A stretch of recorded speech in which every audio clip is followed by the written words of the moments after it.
Hebreos Shalom Alejem, paz para todos ustedes, amigos televidentes de Historia del Futuro, porque para Dios el futuro es historia. En esta oportunidad les saludamos nuevamente desde la República Centroamericana de Honduras, desde la capital del país, la coqueta ciudad de Tegucigalpa. Que Dios les bendiga, bienvenidos a este su programa. Un fuerte aplauso al Señor.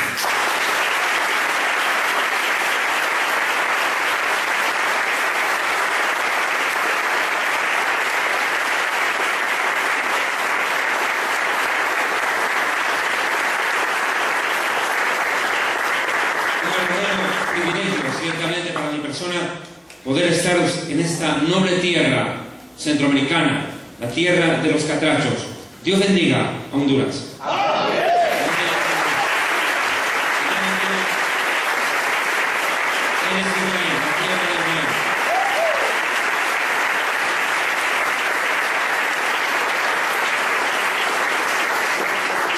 Honduras es una tierra con mucha historia. Aquí llegó Cristóbal Colón, el gran navegante que descubrió América. Amados hermanos, en esta oportunidad voy a desarrollar un tema bastante importante en la profecía bíblica. Sin duda alguna el mundo se ha visto alborotado al comenzar nada más este año 2013 con la sorpresiva, entre comillas, abdicación, y digo bien, abdicación del sumo pontífice de la Iglesia romana, Benedicto XVI. Sin lugar a dudas, este hecho ha marcado de entrada nada más la noticia más importante de los últimos años. Hace muchos siglos que no había ocurrido algo así en el Vaticano, que un sumo sacerdote, que un papa deje el lugar que según ellos se lo otorgó Dios en sucesión al apóstol bíblico Pedro, según ellos creen. Lo cierto que el trono de Pedro en el Vaticano quedará vacante para el surgimiento de un nuevo líder dentro de la religión romana, que podría ser, y eso vamos a hablar en esta noche, de acuerdo a las profecías de un hombre que se ha convertido en estas últimas semanas el más mentado de la prensa internacional, San Malaquías. Podría ser, dicen, el último papa de la historia. Lo cierto es que, sin lugar a dudas, lo que aconteció en el Vaticano llama poderosamente la atención, porque presenta una imagen clara ante el mundo entero de las graves fisuras y pugnas de poder que se han desatado al seno de la Iglesia católico romana. Lo cierto es que esto avisora un panorama profético bastante preocupante para el mundo. Hace años atrás, en una conferencia que yo dictaba en Centroamérica precisamente, lo dije claramente: el próximo Papa traerá calamidad al mundo y el actual será un Papa de transición. Lo dije muy claro, un Papa de transición, refiriéndome a Benedicto XVI. Pero no me deja de sorprender muchísimo más la extraña predicción de un amigo mío, el doctor Antonio Bolaños, quien se atrevió a decir algo que realmente solo Dios pudo haberlo dicho. Bolaños, en una conferencia, dice que Benedicto XVI solo duraría 7 años, y esa profecía la dio Bolaños en una conferencia hace bastantes años atrás, si más no me equivoco, hace 5 años. Bolaños dijo textualmente que el Papa actual, Benedicto XVI, solo duraría en el pontificado 7 años, y exactamente eso es lo que ha pasado. Una semana de años, 7 años, duró en el pontificado Benedicto XVI. Yo quiero dejar claro y mencionar lo siguiente. Yo, David Diamond, no creo en Nostradamus, no creo ni me rijo de acuerdo a las profecías de San Malaquías, pero mi deber como predicador y estudioso de las profecías bíblicas, expositor de este tema, es nutrirme de la información que está corriendo y que de pronto se convierte en noticia de primera mano para quienes sí lo creen. Y también es mi responsabilidad cotejar esas supuestas profecías o profecías afín a la luz de la Biblia. Es nuestro deber. Yo no estoy promoviendo ni a Nostradamus ni a San Malaquías. Yo predico la palabra profética más segura, a la cual hay que estar atentos, porque alumbra como una luz en medio de la oscuridad, como dice Pedro, y esa palabra profética más segura se llama la Biblia. ¿Cuánto cambia?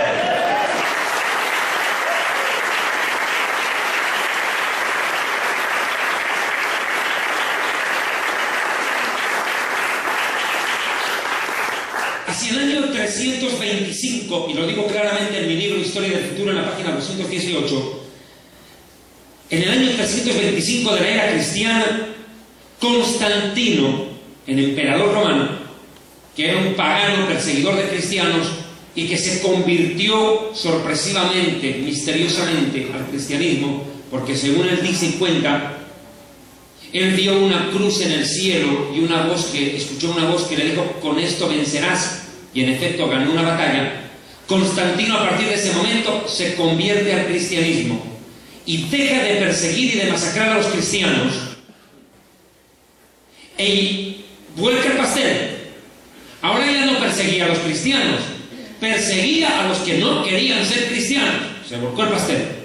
Y este emperador romano, Constantino, más que con el corazón, con el ojo político y el cerebro del estadista, dice: bueno, aquí en el Imperio Romano tengo demasiadas religiones, cada cual tiene su creencia, y encima surge el cristianismo, y el cristianismo está creciendo a una gran velocidad. Yo mato a un cristiano y se convierte en 10, es todo un problema para mí esta situación, no la puedo manejar. Entonces, dice él, en un excelente cálculo político, Constantino dice: ok, prefiero que todos se conviertan al cristianismo y no que el cristianismo me crezca, se me multiplique y me divida el imperio. Una gran jugada maestra de ajedrez, la de Constantino. Dejar de perseguir al cristianismo, que era la religión que más crecía en el Imperio Romano, convertirse a ella y ordenar que todas las religiones se sometan a la misma, para mantener cohesionado políticamente, escuche bien, políticamente el Imperio Romano.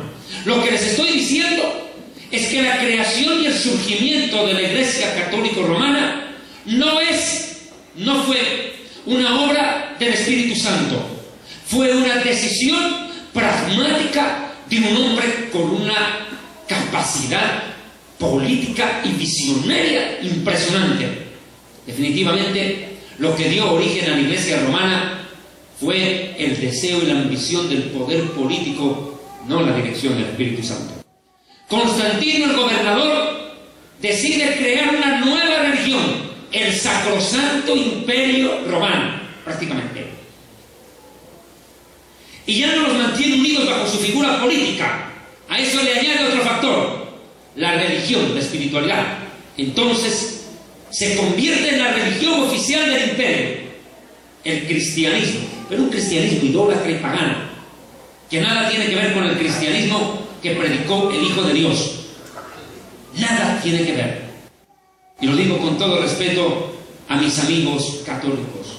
El catolicismo es una deformación espiritual y doctrinal del cristianismo bíblico. Es una deformación espiritual y doctrinal del verdadero cristianismo que predicó Jesús. Que nunca va a ver en la Biblia a los apóstoles o al mismísimo Jesús yéndole a encender velas a la Virgencita y rezando el rosario. Es una lana, no existe en la Biblia. Es una deformación, porque la Biblia prohíbe eso, porque cometen el delito o pecado de idolatría quienes lo practicaron. Ahora escúchenme. Entonces Constantino, en el año 325, convoca a los más importantes jerarcas de su imperio en un concilio, al cual él denominó el concilio de Nicea. Y es allí, en honor a la verdad de la historia, en el concilio de Nicea, donde se reúnen para resolver los problemas teológicos que se habían suscitado dentro del imperio en el momento en que Constantino deja de perseguir cristianos para disque haberse convertido a la religión cristiana. Tiene que arreglar y recomponer, decide unir en torno a él en este concilio la figura política que ya la tenía, él ya tenía el poder político en el imperio romano, y dice: ahora voy a unir el poder espiritual, pero no se lo voy a delegar a otro, ahora lo voy a ejercer yo. Entonces Constantino asume el poder político y el poder religioso. O sea, lo que Jesús dijo a él no le entró en el oído ni en la cabeza, menos en el corazón. Que al César se dé lo que es del César y a Dios lo que se dé lo que es de Dios. Que no se mezcle nunca la política con la religión, porque cuando usted mezcla política con religión, usted está jugando con fuego, y las cosas, cuando ocurren así, pierden el propósito para el cual fueron hechas por Dios. Fusionar la política con la religión es una aberración ante los ojos de Dios. Pero Constantino dice: a mí no me importa eso. Yo voy a crear mi propia versión del cristianismo, donde yo seré el César, el emperador, y al mismo tiempo el sumo sacerdote de la religión que acababa de crear. O sea, ahí por primera vez el primer papa es Constantino, nunca Pedro. Pedro, es más, ni se enteró que lo habían nombrado papa en vida. Muchos dicen: pero Pedro, sobre esta roca fundaré la iglesia, ¿no?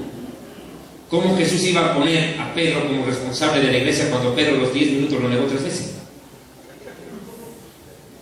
¿Cómo iba a endiosar a un hombre colocando sobre sus hombros la responsabilidad de la iglesia por todos los siglos? La declaración de Pedro, lo hemos dicho más de una vez en las conferencias, es el fundamento de la iglesia. La declaración de Pedro, no Pedro como persona. ¿Y qué fue lo que declaró Pedro cuando Jesús los reúne a sus discípulos y les dice: ¿quién dice la gente allá afuera que soy yo?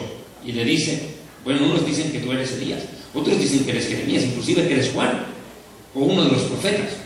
Y Jesús les dice: ya no saben ni quién soy yo. Bueno, a ver, y ustedes, discípulos, apóstoles, seguidores míos, ¿quién creen que soy yo? Y Pedro levanta la voz en cuello y dice: tú eres el Hijo de Dios, el Mesías, el Hijo del Dios viviente.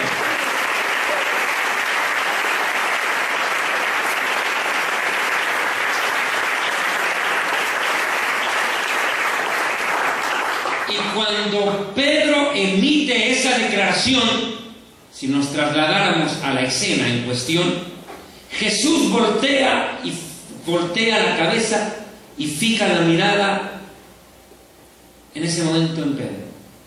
Y le dice: Pedro, lo que tú acabas de decir no te lo reveló ni carne ni sangre, ni teólogo, ni filósofo, ni intelectual, ni pensador.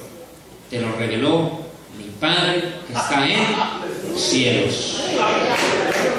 Y te digo, le dice, que tú eres Pedro. Sí, tú eres Pedro. Y sobre esta roca, ¿cuál es la roca? Lo que acababa de decir Pedro. La roca sobre la cual está fundamentada la iglesia no es Pedro, sino lo que acababa de decir Pedro. ¿Qué cree la iglesia? Que Jesús es el Mesías, es el Hijo de Dios. Ese es el fundamento. Por ende, Pedro no pudo haber sido papa jamás. Y le voy a explicar algunos datos más. Pedro no fue el primer papa. Definitivamente, el pasaje bíblico apunta en el idioma original a todo, menos a que Pedro haya sido declarado por el mismísimo Jesús como papa. Eso no cabe en ningún momento en el contexto escritural de la Biblia. Es más, el mismo apóstol Pedro se encargó de desmentir el papado al cual le quieren hacer cargo los líderes religiosos de Roma. ¿En qué momento el apóstol Pedro niega ser el papa?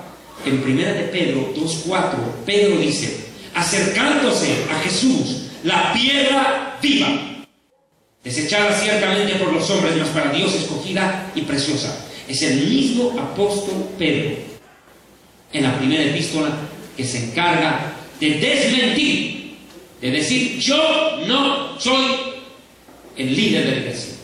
La piedra no soy yo, la piedra viva es Él, el Hijo de la vida.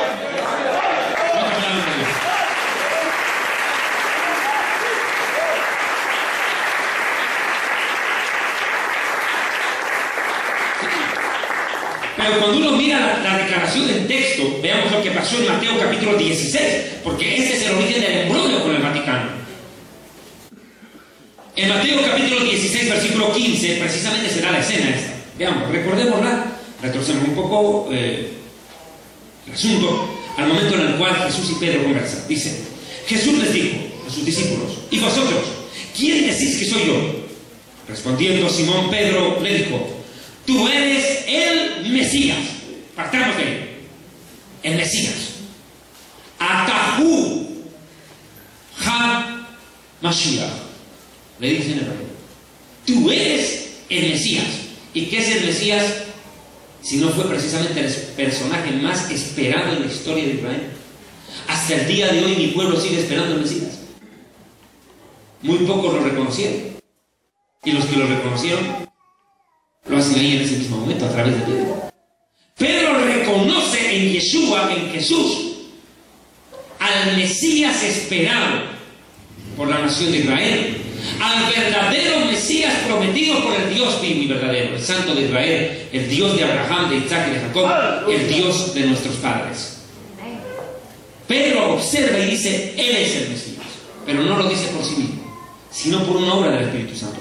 Y no se conforma con reconocer el mesianismo de Yeshua, que es mucho decir. No, añade otra declaración.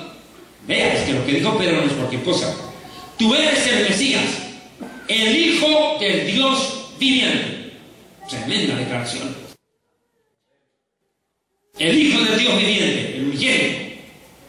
Entonces le respondió Yeshua: bienaventurado eres, Simón bar Yona, Simón hijo de Yona, de Jonás, porque no te lo reveló ni teólogo ni filósofo, lo dije, ni carne ni sangre. Esto no te lo reveló ningún intelectual, esto no lo has ido a aprender a la universidad, sino mi Padre que está en los cielos. Mi Padre, mi Papa, mi Abba. Después voy a explicar la palabra Papa. Y yo también te digo: tú eres Pedro. Ok, si yo soy el Mesías, el Hijo de Dios, tú eres Pedro. Y sobre esta roca, lo que tú acabas de decir y que te lo reveló mi Padre, sobre lo que te acaba de revelar mi Padre en el corazón, y tú lo acabas de decir por tus labios, sobre esa roca, tu declaración, Pedro, edificaré mi iglesia. No sobre ti, Pedro, sino sobre lo que acabas de decir, sobre esa declaración, sobre esa verdad que trascenderá la eternidad, que yo soy el Mesías, el Hijo de Dios.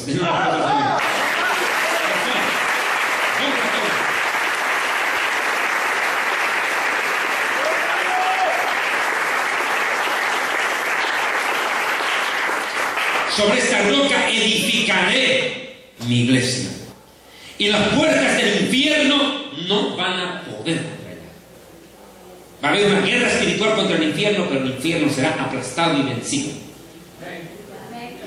Y te daré las llaves del reino de los cielos, iglesia, y todo lo que atares en la tierra será atado en los cielos, y todo lo que desatares en la tierra será desatado en los cielos. No le dice a Pedro que va a estar amarrando y desamarrando.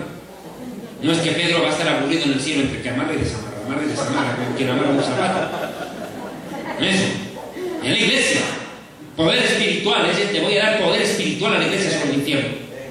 Entonces mandó a sus discípulos que a nadie le dijeran que él, escuchen, que él es el Mesías. Les dijo: ya, ok, tú acabas de decir que yo soy el Mesías, Pedro, perfecto, pero ya no se lo digas a nadie, tranquilo, eso queda entre nosotros. Que quede ahí, ya está dicho. Yo quería saber lo que ustedes pensaban y ya lo sé.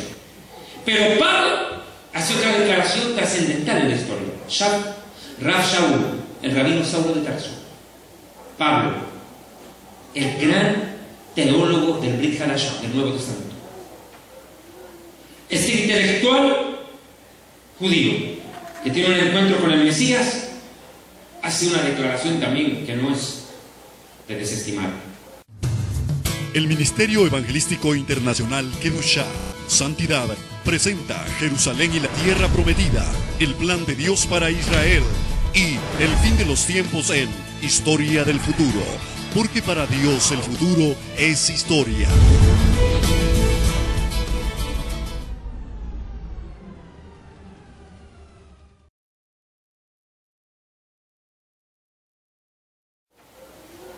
Este intelectual judío que tiene un encuentro con el Mesías hace una declaración también que no es de desestimar. Primera de Corintios 10:4, para el católico que todavía le quede dudas. Y todos bebieron la misma bebida espiritual, porque bebían de la roca espiritual que les seguía. Y la roca era Mashiach, el Mesías, Cristo. La roca. Nunca fue Pedro. Nunca Pablo dijo, la roca es Pedro. Él es el Papa. Él es el jefe. Él es el capataz. Nunca. No. Pablo dijo. Si después el mismo Pablo tiene problemas con Pedro en el libro de los Gálatas, hipócrita le dice, le reprende al pleno Papa. ¿Cómo puede ser eso? Lo cierto es que por ende descartamos cualquier idea doctrinal en la cual se presente que Pedro es el dueño de la iglesia en la tierra. No es así. Se descarta por antonomasia. Y yo quiero invitar a mis amigos televidentes de Historia del Futuro a que se sirvan ver una conferencia que yo di hace un tiempo atrás en la República de El Salvador, que se llama Babilonia, la grande, la madre de las rameras. Una prédica en YouTube que se la recomiendo, que dura como 2 horas, en la cual explico precisamente este tema de la Iglesia Católica a la luz de la Biblia, algo que por razones de tiempo no puedo hacer en este momento porque no es el tema en sí. Simplemente estoy tomando pincelazos de ello. Lo cierto, amados hermanos, hermanas, amigos televidentes, es que Pedro nunca pudo haber sido papa, pero sin embargo este concilio de Nicea cambió la historia del cristianismo, y no para bien, sino para mal, porque les vuelvo a decir, lo que hizo ese momento Constantino fue crear un sincretismo religioso, fusionar todas las religiones paganas que habían dentro del Imperio Romano y camuflarlas, disfrazarlas de cristianismo y obligarlas como religión oficial. Un ejemplo: Jesús nació el 25 de diciembre, y eso aquí me consta, usted estuvo ahí. Usted vio la partida de nacimiento que dice Jesús nacido el 25 de diciembre a las 12 de la noche en Belén. ¿Qué celebraban los romanos en la época del imperio antes de que Cristo nazca?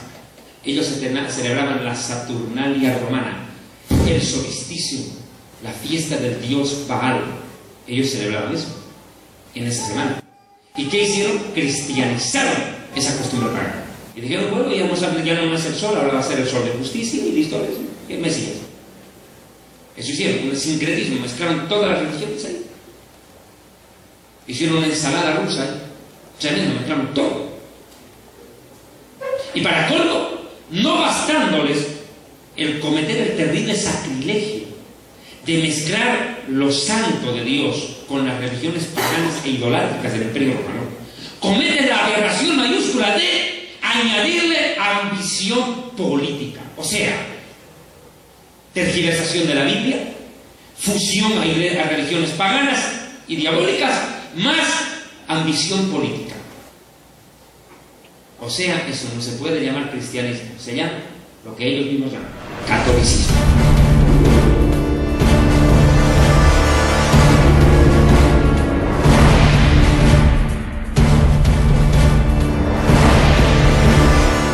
Es catolicismo, pero no cristianismo.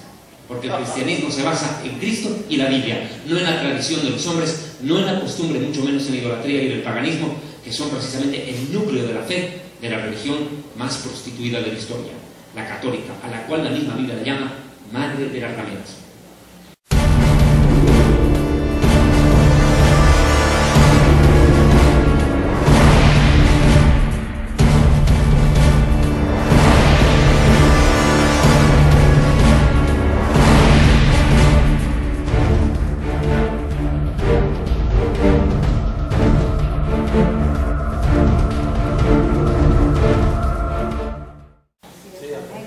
Yo sé que las declaraciones que estoy haciendo pueden sonar duras a los oídos de mis amigos católicos, Pero lo lamento, mis amigos, mi deber es golpear con la verdad, no acariciar con la mentira. Que le quede claro esto. El cristianismo católico romano, si quieren llamarlo así, fue reconocido como religión oficial del imperio por orden del emperador Constantino. Un dato interesante es que Constantino fue cabeza de la iglesia y a la vez era sacerdote pagano, o sea, que practicaba el cristianismo y a ocultas celebraba fiestas paganas en honor a sus dioses. O sea, él no dejó de creer en sus dioses, pero también creía en Jesús. Esto me suena mucho a los católicos que van a misa, se persignan, luego oran a Dios y después van donde el brujo. Ya, la misma sarna, el mismo virus. Posteriormente, Calixto fue nombrado obispo de Roma, pero su vida inmoral y corrupta lo hizo divagar en montones de herejías. A raíz de esto, el catolicismo se contaminó por completo y surge el papado como fusión del catolicismo con el paganismo más la mitología greco-romana. Esto es importante. A los dioses paganos de los griegos les cambiaron nombre.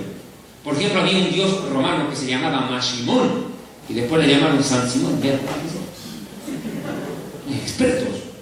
Ahora, Pedro, ¿por qué no pudo haber sido papa? Primero, porque ya se había muerto mucho antes de que Constantino nazca. Pedro muere antes del año 70, cuando se destruye el templo de Jerusalén. Y Constantino aparece en el 300. O sea, Pedro nunca pudo haber estado presente en su coronación de papa. Lo repito, ni se enteró que lo habían declarado papa. Menos mal, lo escuchó la mala noticia. Pero Pedro no pudo haber sido papa porque para ser papa había que ser cura. ¿O no? Un católico de calle no puede ser papa, tiene que ser un cura.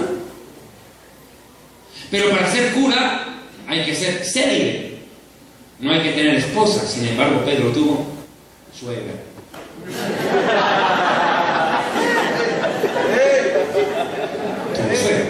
O sea que ni siquiera Pedro reúne los requisitos para ser papa católico. Los mismos católicos se lo impidieron, porque tuvo suegra. Suegra. ¿Qué cosa? Esta suegra. Lo cierto. ¿Y qué es el celibato? Qué buena pregunta.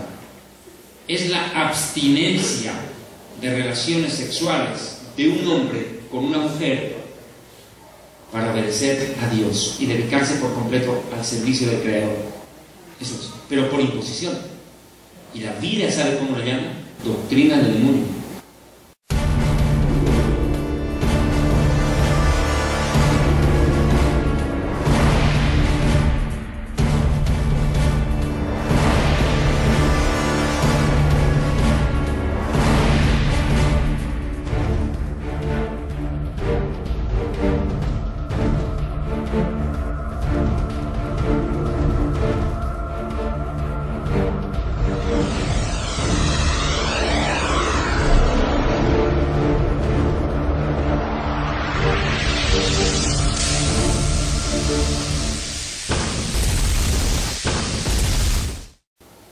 Timoteo 4, versos 1 en adelante.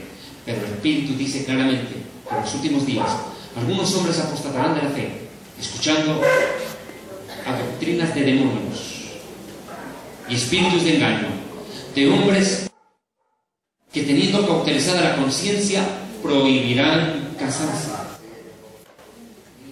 Prohibirán casarse. O sea que el celibato por imposición no es lo que le agrade a Dios. Y producto de eso, tiene lo que tiene. Si hombres casados que tienen esposa caen en relaciones sexuales ilícitas, imaginen estos tipos que no tienen don de continencia. Terrible. Si el rey David, siendo el rey David un hombre adorador lleno del Espíritu Santo, en algún momento llegó a caer en adulterio, imagínense estos pobres curitas. Terrible. Lo cierto es de que, en honor a la verdad, ¿quién fue el primer papa al que se le dio el título de papa? ¿A quién? ¿A quién? Fue al obispo de Roma, Bonifacio III, en el año 607. Con altos honores se le declara papa, no yuca, no mazorca, no remolacha, papa. Papa.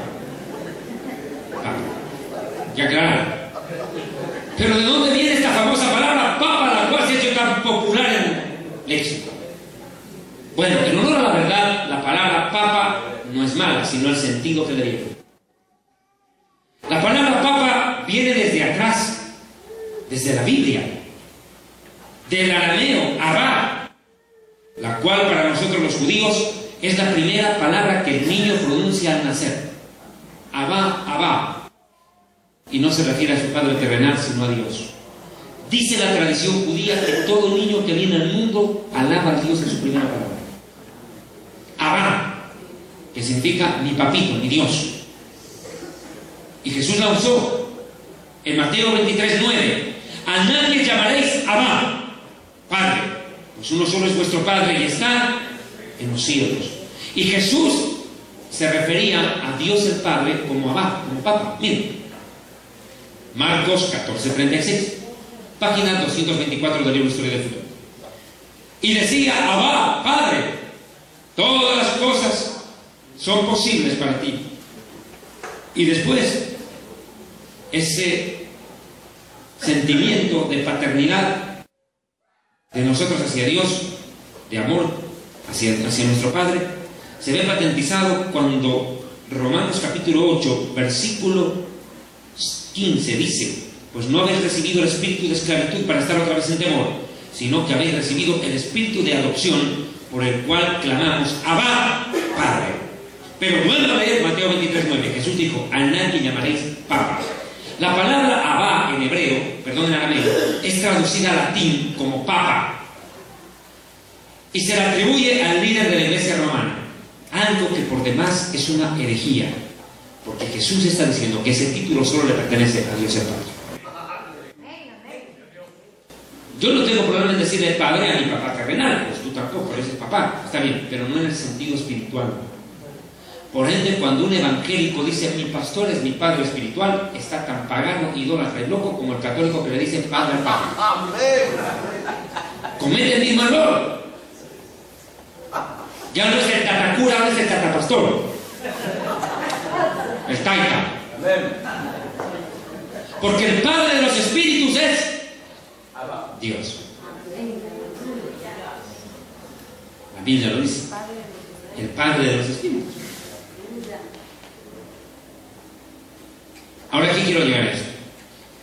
Ante la abdicación de Benedicto XVI, lamentablemente, con respeto lo digo, discúlpeme que sea un poco sarcástico, nuestros amigos católicos se quedaron huérfanos. Se quedaron sin papá.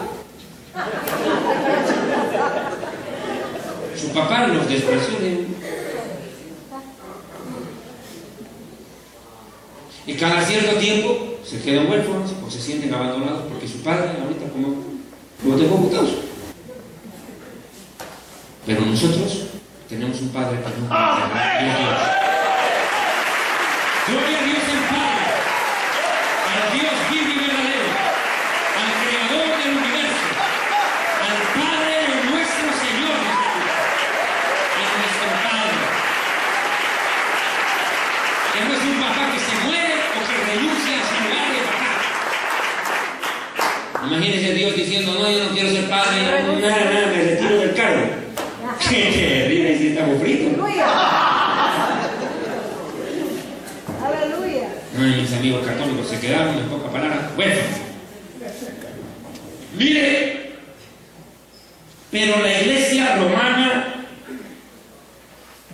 con este papa, le ha tocado bailar con la más fea. Quiero hablar acerca de las profecías de este hombre llamado San Malaquías. ¿Quién fue este personaje? ¿De dónde salió? San Malaquías era un sacerdote católico que recibió una supuesta revelación del Espíritu de Dios. Aquí yo hago la puntualización.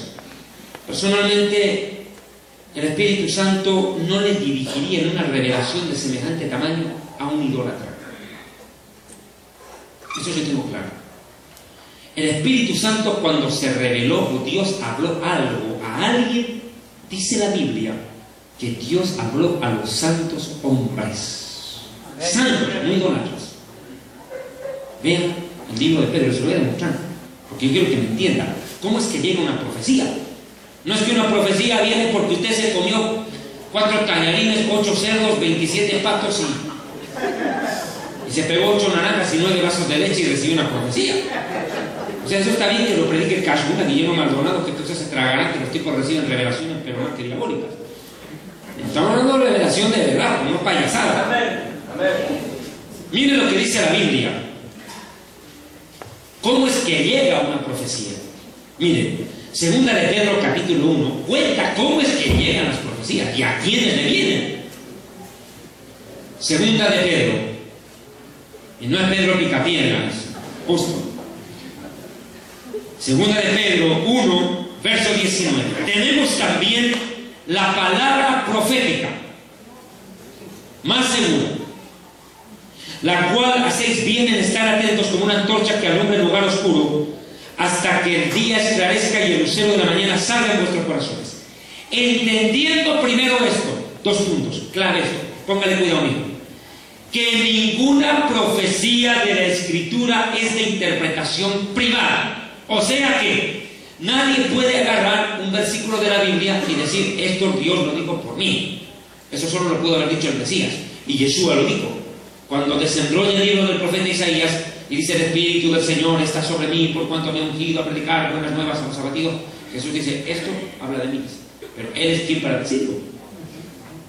Pero surge un loco trastornado diabólico llamado José Luis Miranda, de la secta 666, creciendo en desgracia, digo en gracia.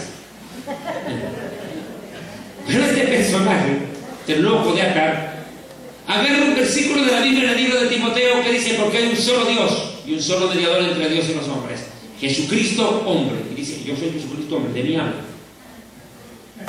¿Qué te fumaste? ¿Qué se habrá fumado? ¿Qué cosa habrá inhalado esa persona antes de decir semejante locura? O sea, la profecía no es de interpretación privada. No es que yo agarro un versículo de la Biblia y digo, no, es que Isaías hablaba de David Aimo, Jeremías hablaba de David Aimo. No, eso no se puede. Yo no puedo interpretar como privada una profecía escrita. Eso no es de interpretación privada. Porque nunca, ponga cuidado, nunca es nunca, pues, la profecía fue traída por voluntad humana, sino que los santos hombres de Dios, santos hombres de Dios, no dicen religiosos idólatras, dicen santos hombres, hablaron siendo inspirados no por la Virgen María, ni por la Virgen de Fátima, ni por la Guadalupe, ni la de Suyapa, ni por la Virgen de Copacabana, ninguna virgen, siendo inspirados no por la Virgen Gabriel, siendo inspirados por el Espíritu Santo. O sea que claro el requisito, santos hombres de Dios, inspirados por el Espíritu Santo. Quien no cumple esos requisitos de santo hombre de Dios más Espíritu Santo es un falso profeta. Y más aún, quien practicare una religión tan antagónica a la Biblia como el catolicismo idólatra.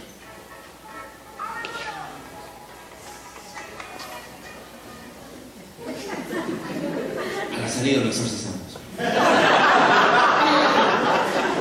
Por lo menos su celular es apostólico. El celular es apostólico, pero no tanto como el mío. El mío mejor.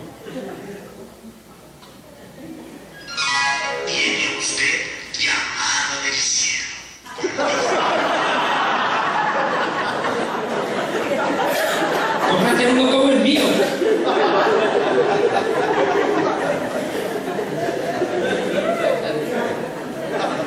Bueno, lo cierto es que los santos hombres de Dios hablan siendo inspirados por el Espíritu Santo.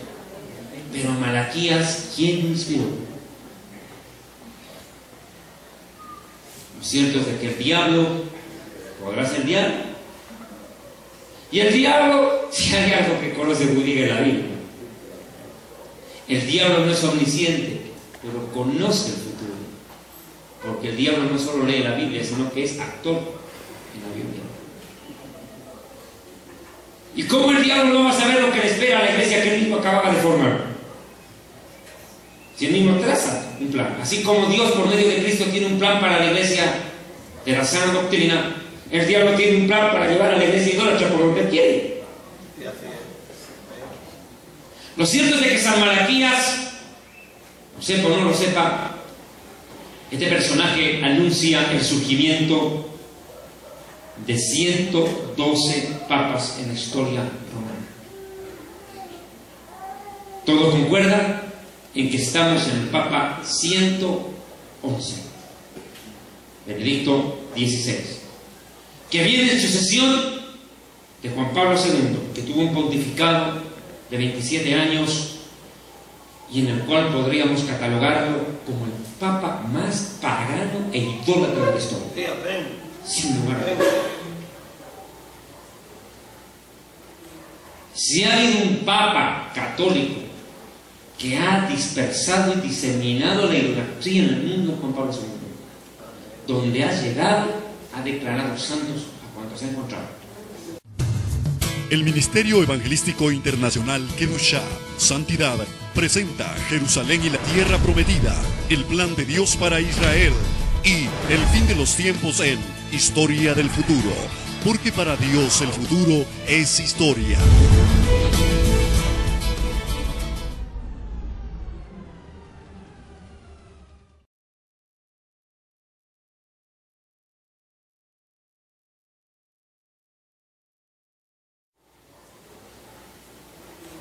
Si ha habido un Papa católico que ha dispersado y diseminado la idolatría en el mundo, Juan Pablo II, donde ha llegado, ha declarado santos a cuantos ha encontrado. Lo cierto es que cuando en una ocasión una señora católica estaba buscando un templo evangélico, la primera vez que iba a entrar, entró al templo y vio que una suegrita estaba barriendo el templo. Ojo, barriendo, no volando. Agarrando la escoba para barrer. Estaba barriendo. Y le dijo la católica a la señora evangélica. Le dijo, señora, disculpe, ¿esta es la iglesia? Le dijo, sí, claro. Qué raro, ¿y dónde están los santos? Y le dijo la evangélica, llegan a las 7.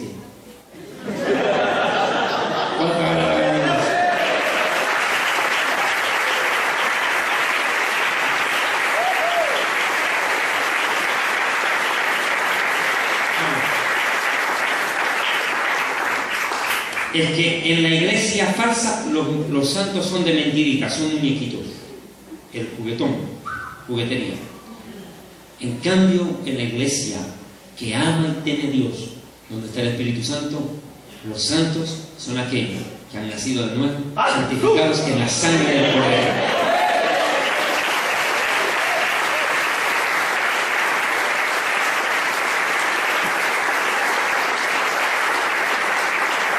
Somos pueblo adquirido por Dios, nación santa. Y santo quiere decir apartado para Dios, no idólatra. O sea, puede ser. Lo cierto es que San Malaquías se atreve a decir que 112 papas regirían los destinos de la iglesia romana, pero no es el único.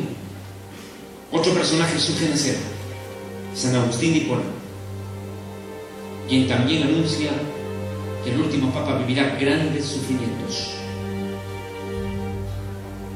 Pero hay otro que se suma, San Francisco de Asís.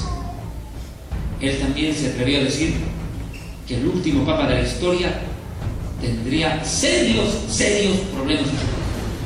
El que viene después de este tendrá gravísimos problemas. Que habrá, dice, una crisis, una interna pelea de poder, que va a provocar una fuerte escisión, dice, dentro de la iglesia mía, lo dice San Francisco de Asís. Y los herejes tomarán el control. Y una secta ocultista, dice, una secta ocultista se hará del control de Roma. Pero ¿qué más dijo San Malaquías? San Malaquías se atrevió a hablar de un antipapa y de una anti-iglesia en los días del último papa. Dice San Malaquías textualmente que el último papa de la historia tendrá que escapar de la ciudad de Roma en medio de un voraz incendio que tendrá que pastorear, escucha literal, pastorear a su rey en tiempos de muchas tribulaciones.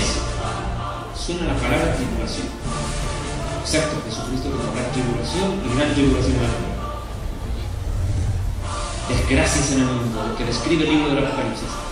Dice que habrá gran tribulación y dice que Roma, la ciudad de las 7 colinas, y esto lo dice San Malaquías, la ciudad de las 7 colinas será incendiada y el Papa escapará con gran temor y los cardenales abandonarán Roma, dice, y el Papa morirá asesinado en el destierro mientras Roma es incendiada. Esa es la profecía de San Malaquías. ¿Cuál es la ciudad de las 7 colinas? Sin lugar a dudas, la ciudad de las 7 colinas es la ciudad de Roma. Quiero aclarar esto. La palabra Roma viene de 2 nombres que surgen en medio de una muy antigua mitología. Dice que habían 2 niños que quedaron huérfanos que se llamaron Rómulo y Remo, que ante la muerte de su madre fueron amamantados por una loba, y dicen si de Rómulo y Remo deriva Roma. Entonces el nombre Roma viene de él. Pero quiero ser práctico en esto. ¿Cuál es la ciudad de las 7 colinas? Roma. ¿Cuál es el nombre de cada una de las 7 colinas? Página 220 de la Historia del Futuro.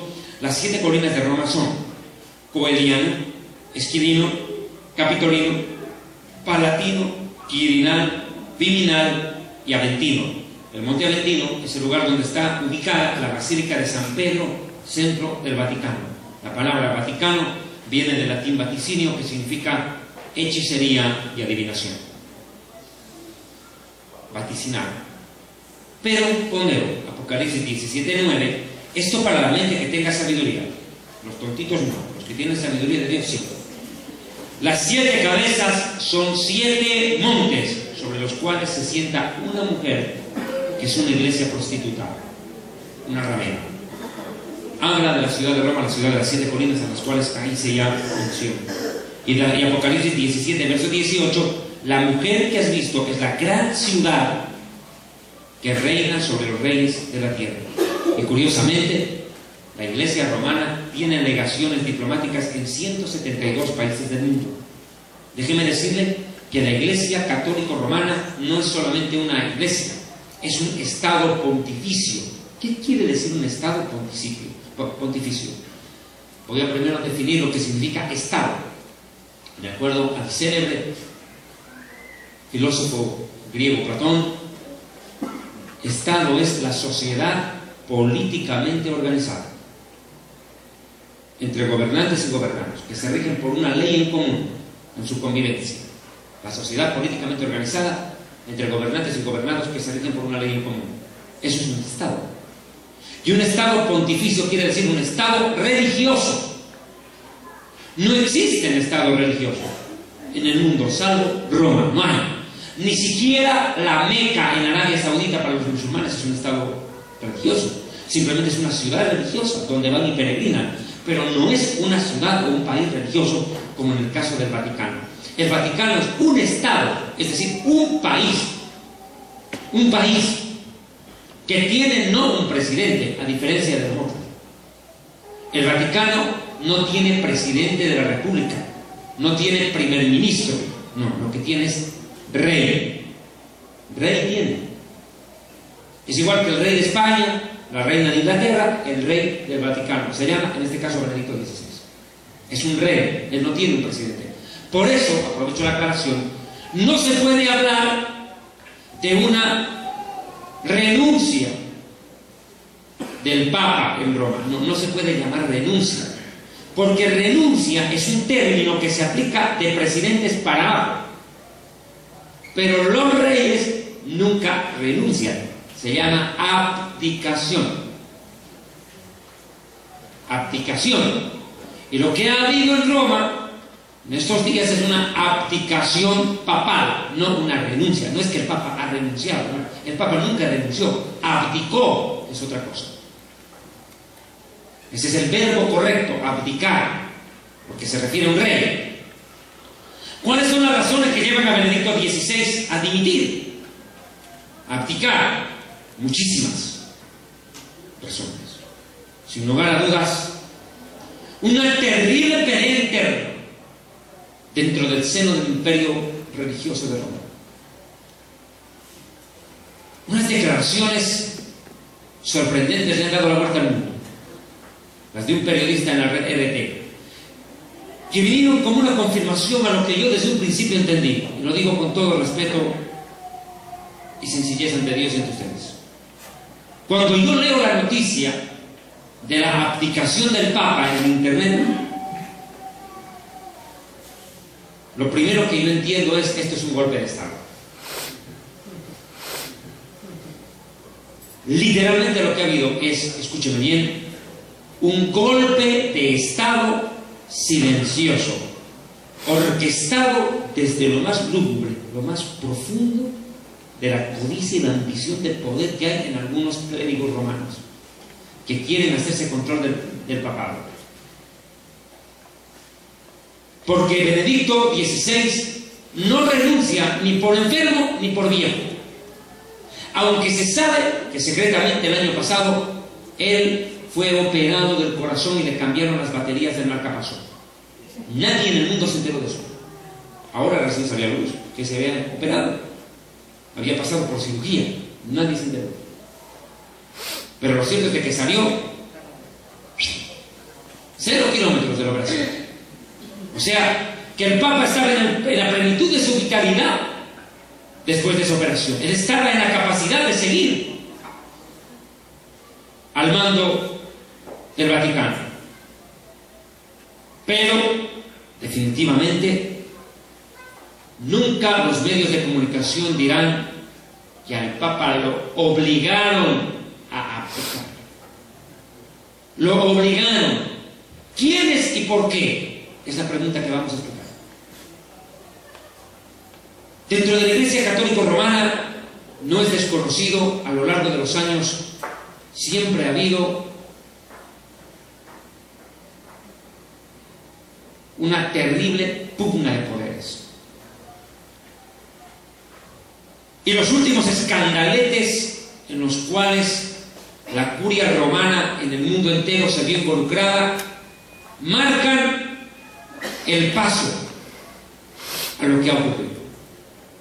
Tremendos escándalos: pederastia, pedofilia, violación a los niños por parte de sacerdotes católicos, prostitución sexual de la más baja calidad,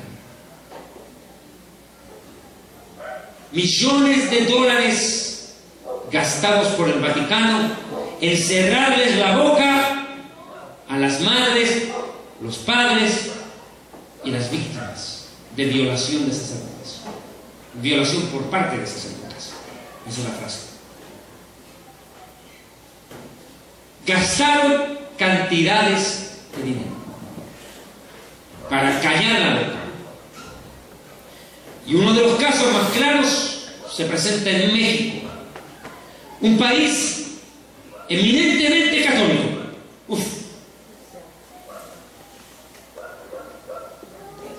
México, un país tan pegado al catolicismo romano que, como dijo alguna vez un escritor, que cuando le da gripe al Papa, los mexicanos son los que estornudan. Terrible. Otro dijo: pobrecitos los mexicanos, tan lejos de Dios y tan cerca de los yanquis. México, un país que recibió a Benedicto XVI con los brazos abiertos, pero se toparon con una cachetada en la cara.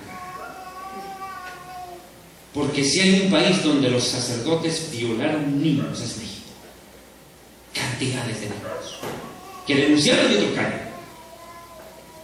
Lo cierto es que los padres de estos niños violados y las mismas víctimas que ya han crecido, en algunos casos, mandaron sendas cartas al Papa quejándose y pidiéndole que haga algo contra la violación a los niños por parte de sacerdotes.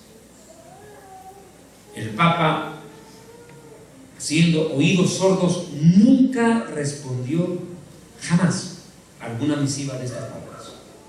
Bueno, tuvieron una efímera alegría cuando se enteraron que Benedicto XVI venía a este lado del mundo, a América Latina, y decidía visitar México. Desesperadamente, por todos los medios posibles, aún tratando de burlar el protocolo, los padres y las víctimas intentaron tener una audiencia papal, que el Papa les reciba y los escuche, pero el Papa no quiso tocar el tema, ni siquiera en los discursos. Nunca obvió, para él eso ni existió, y considero yo ese fue uno de los grandes errores del pontificado de Benedicto XVI. Porque si hay un país, lo digo una vez más, católico mayoritariamente, fanático de la religión católica, es México. Pero lo que hizo el Papa, yo creo, no será olvidado en la historia de México. No creo que los mexicanos sean tan insensatos de olvidar tan rápido semejante ofensa. Lo cierto es que eso provocó una fuerte decepción entre el pueblo católico en México. Pero yo estoy consciente de que nada se le escapa al control del Espíritu Santo. Dios permitió ese desaire, porque no lo puedo llamar de otra manera, ese desaire, ese salvaje desprecio al dolor y la impotencia humana de estas familias víctimas de la pederastia de la curia romana, para que los ojos de miles de católicos se abran de repente y vuelquen sus ojos ya no al Papa, sino al Papá.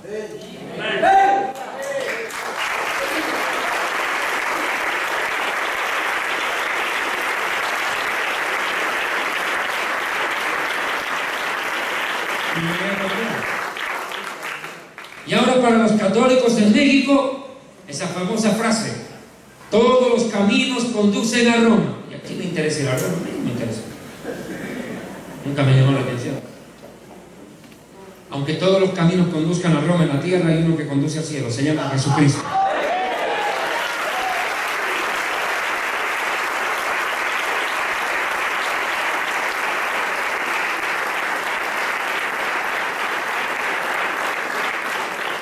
Pega otro factor acá, amigo.